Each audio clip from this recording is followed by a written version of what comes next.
if you awaken from this illusion, and you understand that black implies white, self implies other, life implies death, or shall I say, death implies life,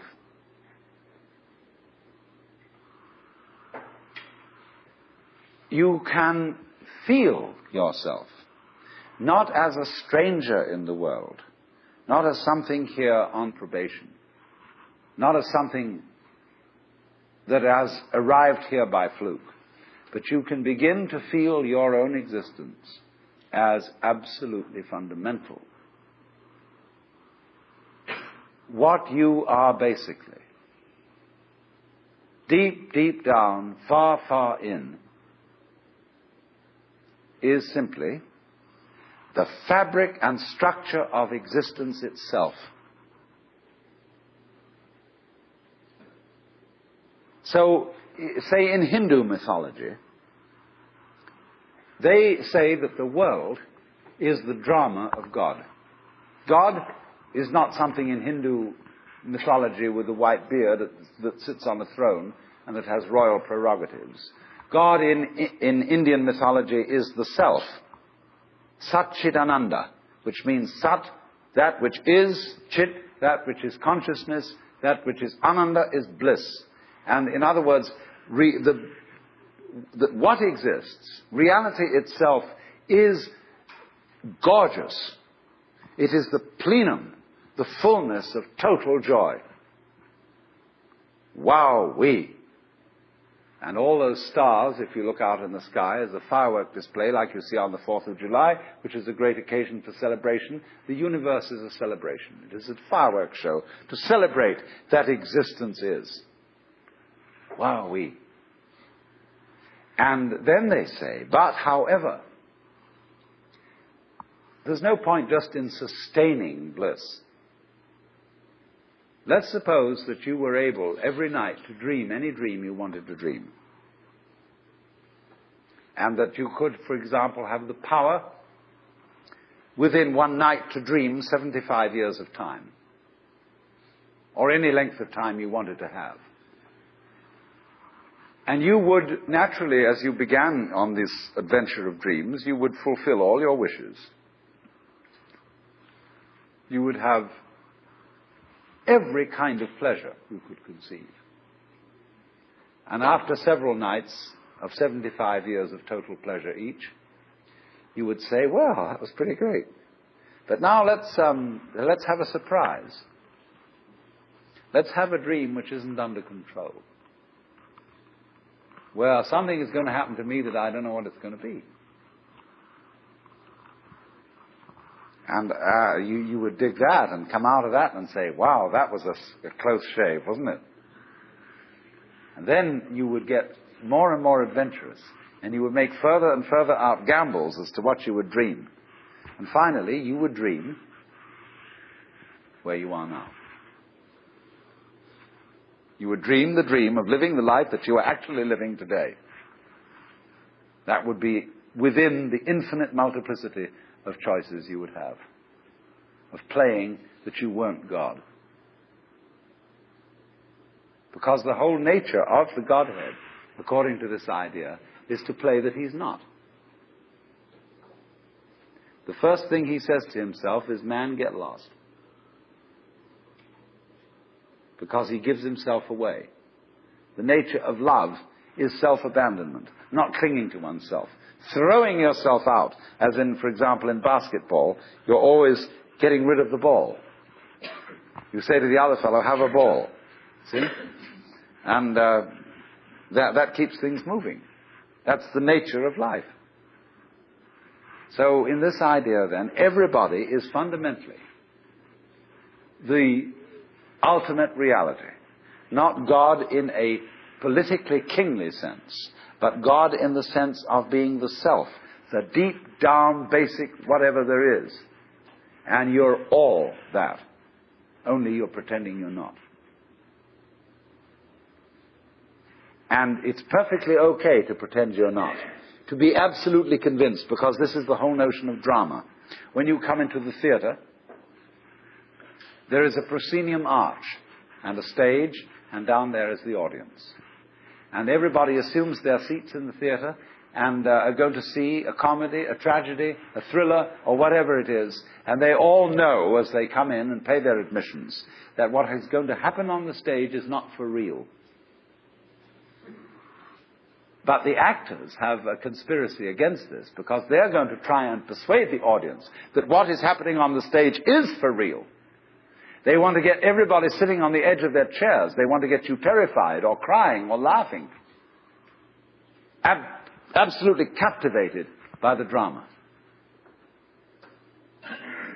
And if a skillful human actor can take in an audience and make people cry, think what the cosmic actor can do. Why, he can take himself in completely. He can play so much for real that he really believes it is. Like you sitting in this room, you think you're really here. Why, you've persuaded yourself that way. You've acted it so damn well that you know this is the real world. But you're playing it. It's because the audience and the actor is one. Because behind the stage there's the green room. Off-scene, obscene, where the actors take off their masks. You know that the word person means mask? The persona, which is the mask worn by actors in Greco-Roman drama, because it has a megaphone-type mouth which throws the sound out in an open-air theatre. So per, through, sona, what the sound comes through, that's the mask. How to be a real person. How to be a genuine fake. A mask. So the dramatis personae at the beginning of a play is the list of masks that the actors will wear. And so in the course of forgetting that this life is a drama, the word for the role, the word for the mask, has come to mean who you are genuinely. The person. The proper person. Incidentally, the word parson is derived from the word person. Person of the village. Person around town, the parson. It's funny. So anyway then, this is a drama. I'm not trying to sell you on this idea in the sense of converting you to it. I want you to play with it. I want you to think of its possibilities. I'm not trying to prove it. I'm just putting it forward as a possibility of life to think about. So then, this means that you're not victims of a scheme of things, of a mechanical world or of an autocratic God. The life you're living is what you have put yourself into. Only you don't admit it, because you want to play the game that it's happened to you. In other words, I got mixed up in this world. My parents, I had a father who got hot pants over a girl, and she was my mother. And because he was just a horny old man. And as a result of that, I got born. And I blame him for it and say, well, that's your fault. You've got to look after me. And he says, I don't see why I should look after you. You're just a result. But let's suppose we admit that I really wanted to get born, and that I was the ugly gleam in my father's eye when he approached my mother. That was me. I was desire. And I deliberately got involved in this thing. Look at it that way instead.